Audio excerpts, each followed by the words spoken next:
Ucrânia, cerca de 100 mil pessoas ainda estão presas sob bombardeios russos na sitiada Mariupol.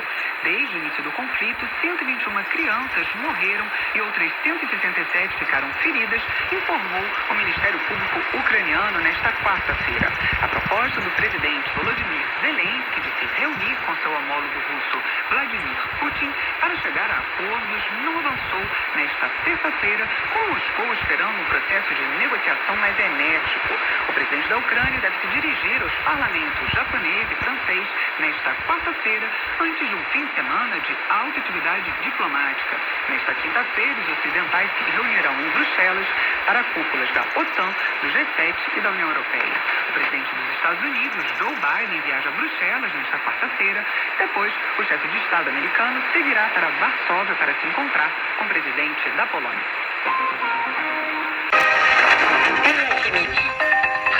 Ici à Paris. Bonjour Véronique Rigolet. Bonjour Stéphane. De presse internationale avec à la une justement de la presse internationale, Véronique, l'enlisement des forces russes qui laisse craindre une guerre encore plus brutale en Ukraine après un mois de combat. Oui, avant même d'atterrir ce soir à Bruxelles, Joe Biden n'a pas caché ses inquiétudes en dénonçant dès hier la volonté de la Russie d'utiliser, a-t-il dit, des armes chimiques et biologiques en Ukraine, rapporte l'ensemble de la presse internationale. Les informations selon lesquelles les forces russes battent en retraite renforcent les craintes qu'un Poutine désespéré ne se tourne vers les armes de destruction massive. Titre également le Daily Telegraph, à l'instar de Die Welt, qui s'interroge de son côté sur une possible escalade avec, dit-il, une guerre de terreur alors que l'invasion russe vacille. La Russie pourrait-elle faire usage d'armes non conventionnelles, c'est-à-dire ces armes de destruction massive que sont les armes biologiques ou bien encore nucléaires? La question sera évoquée lors des entretiens, des sommets de l'OTAN, de l'UE et du G7 demain à Bruxelles, nous dit le New York Times, alors que le porte-parole du Kremlin assure que la Russie n'utilisera l'arme nucléaire qu'en cas de menace existentielle. Les Occidentaux devraient discuter de ce qui pourrait être leur réponse face à une telle menace, assure encore Washington. Joe Biden prépare-t-il un geste fort envers le président Zelensky durant sa tournée diplomatique en Europe? En tout cas, la presse s'interroge, Véronique. La presse internationale en rêve depuis quelques jours de cette possibilité d'une rencontre entre Joe Biden et Volodymyr Zelensky.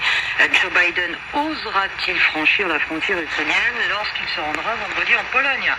S'interroge ainsi la correspondante aux États-Unis du quotidien suisse Le Temps.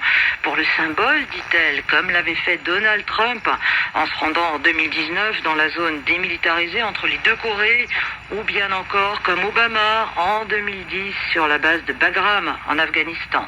Pour l'instant, rien n'est prévu à ce stade, souligne encore Le Temps, mais l'invitation a été lancée par l'ancien président ukrainien Poroshenko, qui a ainsi encouragé son ami Joe Biden à venir en Ukraine en symbole de solidarité.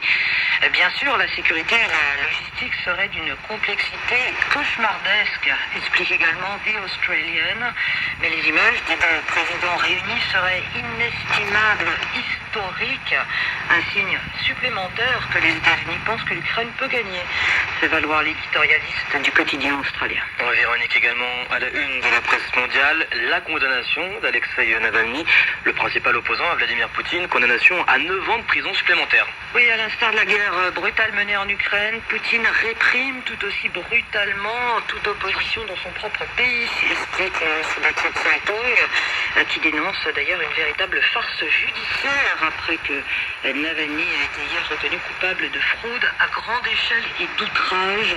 Il condamné donc à 9 ans de prison dans une prison de haute sécurité. Cette condamnation brutale ressemble à un préavis de répression pour l'ensemble de la Russie, commente le quotidien allemand. C'est un signal envoyé à la population russe. Ce qui arrive à Navalny peut arriver à tous, à tout manifestant qui élève la voix en Russie contre la guerre. La justice russe, aux ordres de Poutine, démontre en tout cas qu'elle n'est plus disposée à préserver ne serait-ce qu'un semblant d'état de droit, déplore également le Tagesspiegel. Une enquête des proches d'Alexei Navalny qui pourrait conduire à la saisie du super yacht présumé de Vladimir Poutine amarré dans un port en Italie. Les proches qui, malgré l'emprisonnement de Navalny, poursuivent leurs recherches pour dénoncer l'empire de Poutine, et ce sont eux qui demandent aujourd'hui à Rome la saisie du Sherazade, l'un des plus grands yachts du monde qui appartiendrait à Poutine, explique le Daily Telegraph. L'unité anticorruption de Navalny aurait notamment découvert que tout l'équipage du navire était en fait des membres du service fédéral de protection, le FSO, qui s'occupe notamment du président russe. Preuve que le luxueux yacht lui appartiendra. Le président ukrainien Zelensky en est également persuadé, selon le Guardian, qui a ainsi invité l'Italie à saisir le navire lors de son allocution hier devant le Parlement italien.